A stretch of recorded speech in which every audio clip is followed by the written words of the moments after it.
Sickle cell anemia, the crook.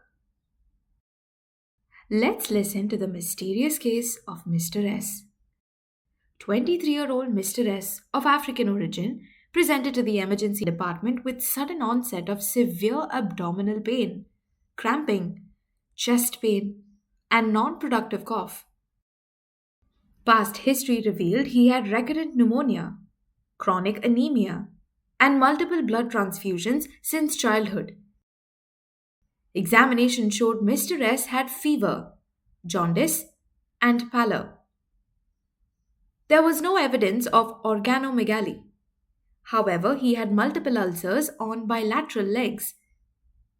A chest x ray showed bilateral pulmonary infiltrates, and ultrasound abdomen showed a shrunken fibrotic spleen and multiple gallstones, with a wide array of multi-system findings involving the lungs, gallbladder, spleen, clinical jaundice, anemia, and history of recurrent childhood infections. A possibility of chronic hemolytic anemia had to be considered. Hemolytic anemia, as the name suggests, is a type of anemia caused due to RBC destruction. The next step was analysis of blood work. Hemoglobin and hematocrit levels were low, as expected in anemia, but the reticulocyte count was high. These are RBC precursors, which are thrown out of the bone marrow into peripheral circulation before complete maturation in order to compensate for the worsening anemia. Peripheral smear showed marked anisocytosis and poikilocytosis, which are variability in size and shape of the RBCs respectively. The most striking cells seen were sickle-shaped and holly leaf-shaped RBCs. Also noted were target cells, which are RBCs with a bullseye appearance. Reticulocytes and nucleated RBCs were increased. Reticulocytes are larger than RBCs with a blue-pink color on Leishman stain, owing to their RNA content. Nucleated RBCs are also RBC precursors, little fellows with a prominent nuclei. Few of the RBCs showed purple dots. These are known as Howell jolly bodies and represent DNA content. They don't remain jolly for long though. They are usually phagocytosed in the spleen. Therefore, persistence in the blood represents a splenic pathology. These dots literally connect the anemia in Mr. S to his fibrotic spleen, which we will discuss in detail later. The WBCs were marginally elevated and the platelets were normal in number. Among all these vital peripheral smear findings, the presence of sickle cells was most significant. A sickling test, followed by hemoglobin electrophoresis, confirmed the diagnosis of sickle cell anemia. So let's connect all the pieces of the jigsaw puzzle that Mr. S presented with, starting with the basics. Sickle cell anemia is due to a distorted RBC that looks like a crescent or sickle. The pathology lies in abnormal hemoglobin, hence called a hemoglobinopathy. An adult's RBC contains different kinds of hemoglobin in varied proportions.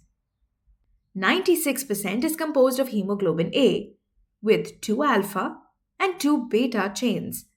Smaller proportions of the hemoglobin are composed of hemoglobin A2, F, etc. A newborn baby's hemoglobin is constituted predominantly by hemoglobin F, and over time it gets replaced by hemoglobin A by the age of 6 months. So, what happens to the hemoglobin in sickle cell anemia? A genetic mutation in the DNA makes the hemoglobin abnormal, which clumps and distorts the shape of the RBC. An otherwise biconcave cell now appears sickly. The mutation results in glutamine being replaced by valine at the 6th position of the beta chain. Hemoglobin A now becomes hemoglobin S. This mutation is a hereditary condition and is present in almost 30% of the African population. Remember, Mr. S is African, which predisposed him for this condition. The disease presents clinically in a baby after the age of 6 months, when the hemoglobin F reduces in amount and hemoglobin S becomes the predominant type. Hemoglobin A is soluble and therefore does not stir any trouble. However, deoxygenation, acidosis, or inflammation trigger polymerization of hemoglobin S. This distorts the RBC shape and renders it a holly leaf or sickle shape. These were the cells seen in the peripheral smear of the patient. This process is reversible if the blood is reoxygenated. However, repeated cycles of oxygenation and deoxygenation cause membrane distortion and the cell ends up irreversibly sickled. These are the changes that happen at the genetic and cellular level. How does it manifest in tissues and organs? There are two major consequences to this disease: hemolytic anemia and microvascular occlusion. Sickle cells are sticky cells and tend to stagnate in the spleen, which has sluggish circulation. They are devoured by the hungry splenic phagocytes. This is called extravascular hemolysis. The fickle sickle cells are very fragile and may lyse in the blood circulation, leading to intravascular hemolysis. This caused the chronic anemia in Mr. S, requiring multiple blood transfusions. The breakdown products of hemoglobin increased the bilirubin, causing jaundice. The bilirubin precipitated into pigmented stones, causing cholecystitis and abdominal pain in Mr. S. The bone marrow tries to compensate for the anemia with erythroid hyperplasia. Bone marrow expansion causes prominent cheekbones, and the skull shows a characteristic crew cut, hair on end appearance on radiographs. Prominent cheeks, a crew cut, may be impressive on a model, bad news in a patient. In a desperate attempt to form normal RBC, extramedullary hematopoiesis may be seen in the liver, spleen, and lymph nodes early in the disease, causing organomegaly, especially in children. Pop quiz.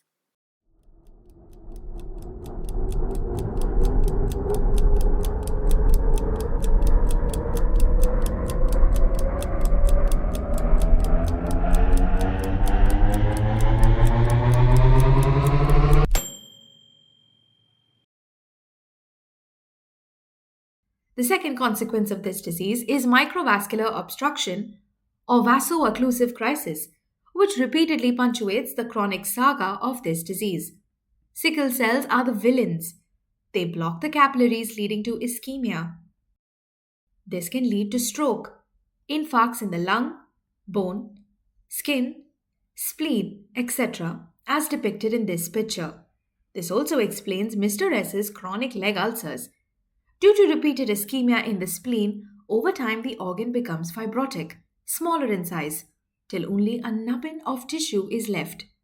This phenomenon is called autosplenectomy. Although a child may show an enlarged spleen owing to red pulp congestion with sticky sickle cells or extramedullary hematopoiesis, an adult will always have a fibrotic spleen, as seen in Mr. S. This is also the reason Howell jolly bodies were throwing a party in the peripheral smear. An absent spleen makes patients susceptible to many infections, especially by pneumococci. Remember the recurrent pneumonia in Mr. S? All kids with sickle cell anemia need to be vaccinated against pneumococcus before the age of 5. Oral manifestations may include mucosal pallor and yellow hue due to hemolytic anemia, depapillated tongue, gingival enlargement, asymptomatic pulpal necrosis, pulpal calcification, increased overbite and increased overjet, anesthesia and paresthesias of the mandibular nerve, osteomyelitis of the mandible following a tooth extraction, or painful crisis due to infarction of the jawbone. Dental x-rays can reveal some signs of sickle cell anemia in the jawbone even if the patient doesn't have any dental complaints. Here's what to look for: a generalized decrease in the number of trabeculae that appear coarse, thick, and opaque, prominent horizontal trabeculae between the teeth, giving a stepladder appearance. Thinning of the inferior border of the mandible and the alveolar crestal cortex. Sclerotic areas in the jawbone that represent healed infarcts. Hair on end appearance on a skull radiograph. Patients with sickle cell disease, SCD, require specific considerations to ensure optimal dental health and minimize complications. Dental considerations in patients with sickle cell anemia must include a rigorous preventive program is crucial for all SCD patients. This helps reduce the risk of acute infections which can trigger a sickle cell crisis.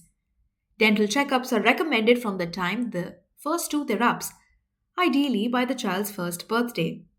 Dentists can provide advice and information on preventing early childhood caries. Following the initial visit, regular dental care is essential. Twice yearly checkups are recommended for fluoride varnish application, preventive counseling, and ongoing dental care throughout life. Prompt treatment of any cavities is essential to prevent dental infections. Patients with compromised splenic function require antibiotic prophylaxis during oral surgery procedures due to the increased risk of infection. 2 grams of amoxicillin, or if allergic to amoxicillin, then 500 milligrams azithromycin to be given 1 hour before the procedure. Dental infections must be promptly and adequately treated as they can trigger a sickle cell crisis. Conscious sedation can be used as an adjunct to manage anxiety during treatment under local anesthesia. Dental treatment under intravenous sedation or general anesthesia should only be performed in a hospital setting with access to hematology expertise. A summary of the basic principles of dental management in a patient with SCD is presented. Feel free to take a screenshot.